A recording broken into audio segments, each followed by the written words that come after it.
This is the Pacific Northwest, and these are the salmon. Every year, when the snow melts in the mountains, something incredible happens. Thousands upon thousands of huge fish start to appear in rivers all across the region. And the salmon are just getting started. There are many different species of salmon, but here we're focusing on the Chinook, also known as the king salmon. These fish can weigh more than 30 pounds and measure almost 9 feet long. The Chinook salmon is the largest of the 5 Pacific salmon species. And every year, these giants set off on an epic journey. They travel over 1,000 miles from the Pacific Ocean up rivers in the US and Canada in order to spawn. This incredible migration is one of the most amazing natural occurrences in the entire world. Now, why do salmon do this? Well, that's simple. They're born in fresh water, but they live most of their lives at sea. When it's time for them to breed, they need to return to their home rivers to lay their eggs, but the trip back is not easy. As the salmon swim upstream, they must leap over waterfalls and rapids. They also need to avoid being eaten by bears and other predators. In addition, they have to find their way back to their exact spawning grounds. This can be difficult because many of the rivers are very wide and the current is strong, but the salmon are determined. They swim day and night until they reach their destination. Once there, they dig a small hole in the gravel with their tails and deposit their eggs.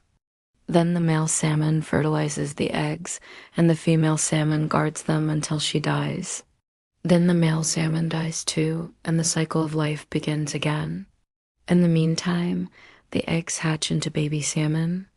They live in the river for a few months, eating and growing until it's time for them to head to the ocean. When they're ready, they all swim downstream together in a massive group. This helps to protect them from predators, and it also allows them to take advantage of the current.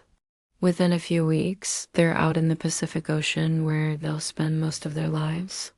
Some will travel all the way down to Mexico, while others stay closer to home. They feed on plankton and other small fish, growing bigger and stronger every day. When they're ready to spawn, the salmon will return to their home rivers, and so the cycle of life continues. It takes a lot of energy to swim upstream, especially for a fish that's been swimming in the ocean where there's no current. That's why salmon need to eat tons of food before they start their journey. The salmon's diet consists mainly of plankton, which is made up of tiny plants and animals that live in the water. Plankton is a very important part of the ocean's ecosystem, and the salmon are just one of many creatures that eat it.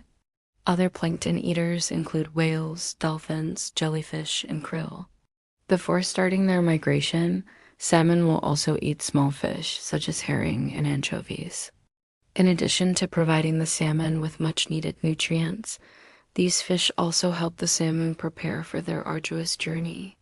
Some researchers believe that the salmon are able to sense when it's time to start their migration.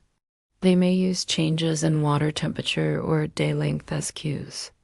Other scientists think that the salmon are actually following an invisible path that's created by other salmon. Once the salmon begin their upstream journey, they don't stop for rest or food. They swim day and night, leaping over obstacles and fighting the current. Eventually, they reach their spawning grounds where they lay their eggs and the cycle begins anew. The Chinook salmon migration is an amazing natural occurrence that should be cherished. It's a reminder of the incredible power of nature and the importance of protecting our salmon populations. So next time you hear about the salmon, remember their epic journey upstream and all the challenges they face along the way. Thanks for watching. If you enjoyed this video, please give it a like and subscribe if you haven't already. We'll see you next time